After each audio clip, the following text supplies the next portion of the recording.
give the trades a shot. They're very cool. They're very dynamic.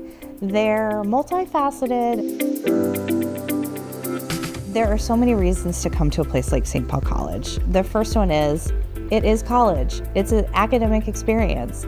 Just because you do a trade and tech program doesn't mean you're not getting an academic, STEM-based learning, problem-solving, math type of educational experience. It's a great place to just dip your feet in the water.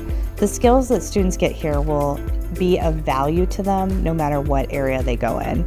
I think the other thing that we always need to be mindful of is how do we get our students to that next level, into those management roles, and really helping them understand the robustness of these career paths, because it really is so much more than just the actual hands-on learning. It's applying that, it's teaching others, and even working with our four-year partners on transfer, engineering, different growth paths for our students to, increase in their career and their employability, but also in their academic pursuits and growth. I think it's a really awesome option for students and professionals to pursue. So have an open mind when you're going into this work.